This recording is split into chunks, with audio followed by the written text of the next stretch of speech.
Oke, recording start. Bismillahirrahmanirrahim. Assalamualaikum warahmatullahi wabarakatuh.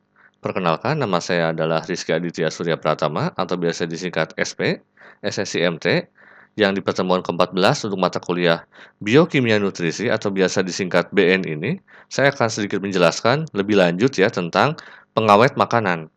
Jadi kalau di materi sebelum-sebelumnya saya sudah menjelaskan tentang food additive atau bahan tambahan pada makanan.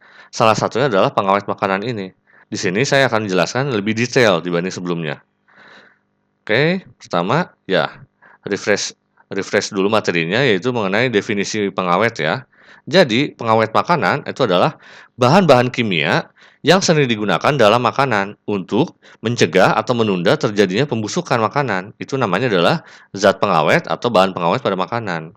Bahan pengawet ini dapat dikategorikan sebagai makanan tambahan atau zat yang ditambahkan dalam makanan, atau dengan kata lain food additive yang sudah saya bahas secara general di materi sebelumnya ya.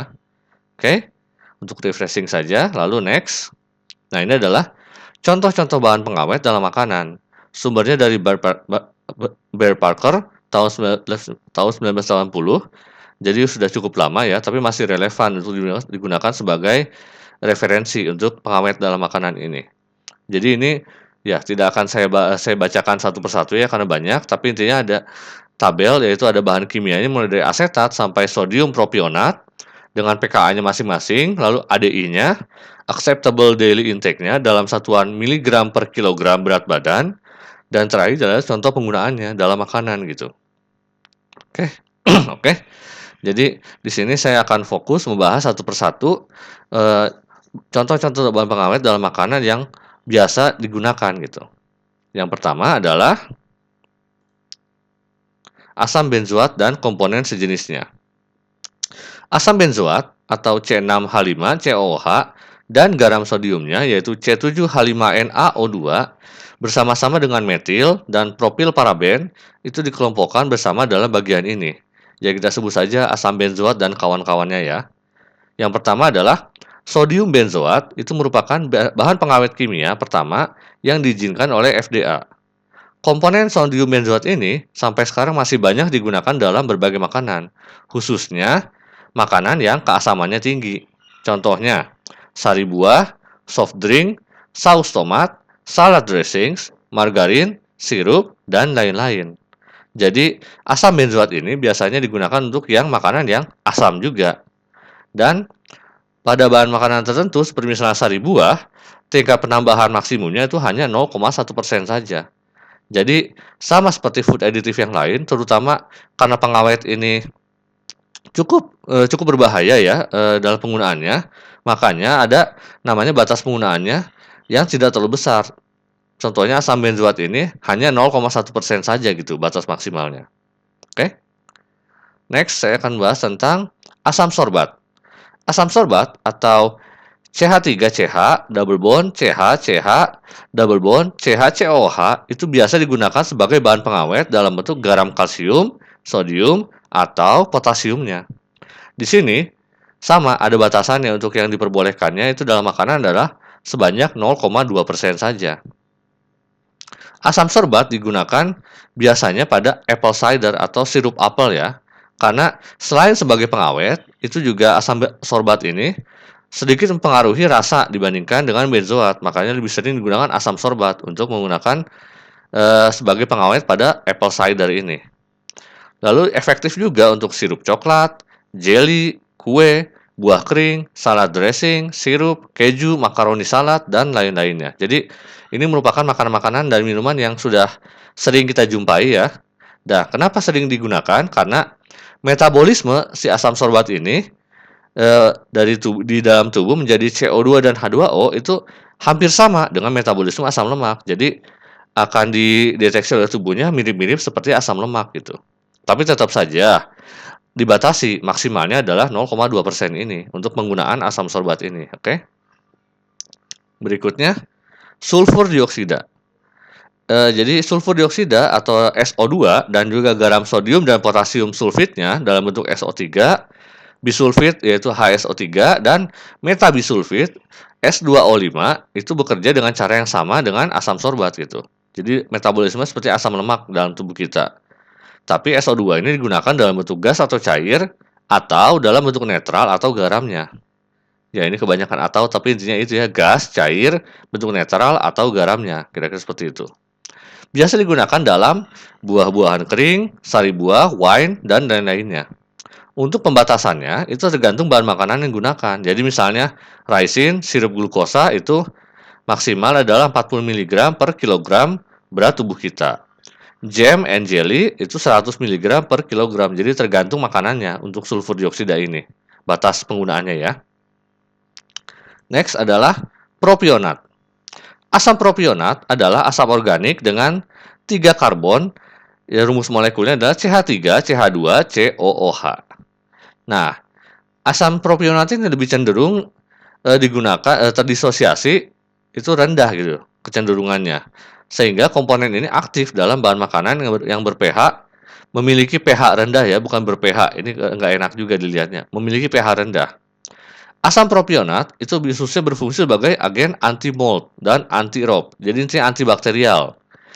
Itu bisa digunakan atau biasanya digunakan dalam roti, kue, keju, dan lain-lain yang bahan-bahan ini adalah mudah terbentuk jamur gitu ya. Mold atau ya anti-mold, anti-jamur. Nah, penggunaannya ini sebenarnya tidak dibatasi. Tapi untuk keju itu digunakannya maksimal 3000 mg per kilogram berat tubuh kita. Jadi termasuk yang aman karena ini masuknya kita asam propionat ini menyerangnya ke bakteri ya, anti-mold dan anti-rob ini supaya tidak berjamur gitu makanannya. Tapi tetap saja batasnya ada untuk terutama keju. Itu adalah 3000 mg per kilogram berat tubuh kita. Oke. Next adalah, nah ini mungkin yang sangat sering kita jumpai terutama karena ini merupakan pengawet alami. Jadi gula dan garam ini merupakan komponen-komponen yang memiliki kesamaan dalam cara kerjanya untuk gula dan garam ini. Nah, garam itu sudah digunakan sebagai bahan pengawet sejak dahulu kala.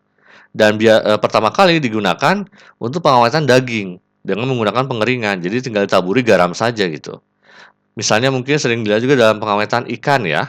Dimana kalau misalnya kita sudah menangkap ikan, masukin ke dalam kotak es, itu pasti kasih garam juga supaya si ikannya awet gitu. Nah, kebanyakan bakteri non-marin itu dapat dihambat pada konsentrasi 20%. Sedangkan untuk jamur biasanya tahan terhadap konsentrasi yang lebih tinggi. Nah, garam biasa digunakan pada pengawetan ikan dan daging. Jadi ini udah merupakan ya resep dari zaman dahulu kala ya untuk pengawetkan daging itu menggunakan garam gitu. Sedangkan gula itu biasa digunakan pada ya, bukan panda. Maaf. Pada pengawetan buah-buahan, permen, susu kental, dan sebagai berikutnya. Jadi, dari sini bisa kita lihat, gula itu yang biasanya kita gunakan sebagai penambah rasa, ternyata bukan cuma sebagai penambah rasa saja, tapi sebagai pengawet juga, untuk mengawetkan buah-buahan, permen, susu kental, dan lain-lainnya gitu. Ya, jadi gula dan garam ini merupakan pengawet alami yang sudah digunakan sejak dahulu kala, terutama untuk mengawetkan makanan-makanan seperti daging, dan juga yang manis-manis gitu. Oke. Jadi itu awet karena ada gulanya, terutama untuk mengawetkannya itu secara alami. Next adalah senyawa nitrat dan nitrit. Jadi sodium nitrat atau NaNO3 dan sodium nitrit NaNO2 serta garam potasiumnya itu biasa digunakan dalam curing untuk daging cured. Jadi untuk pengawetan daging. Ini merupakan alternatif dari garam ya, karena dua senyawa ini dapat menstabilkan warna merah daging dan juga mampu menghambat kebusukan dan mikroorganisme penyebab keracunan. Jadi bisa dibilang kalau misalnya kita pengen mengawetkan daging lebih baik lagi, kita bisa menggunakan senyawa nitrat dan nitrit ini. Karena biasa digunakan pada produk-produk daging curing gitu. Untuk konsentrasinya itu maksimalnya itu tidak lebih dari 200 ppm. Kenapa? Karena apabila lebih dari itu nitrit sangat toksik pada konsentrasi tinggi dan juga dapat berakibat fatal sampai hingga kematian gitu. Jadi karena ini biasa digunakan untuk daging, terutama daging yang cured ya, ini harus hati-hati sekali dalam menggunakannya. Karena beda dengan pengawet alami seperti garam, ini ya kalau konsentrasinya terlalu tinggi itu toksik sifatnya dan dapat berakibat sangat fatal. Oke.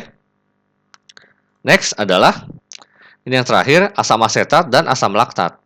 Jadi ini asam asetat cuka ya, bisa contohnya. Jadi ini juga merupakan asam organik yang merupakan bahan pengawet yang paling sering digunakan. Jadi yang bisa dibilang alami, tapi sintesis juga ada gitu, terutama asam laktat.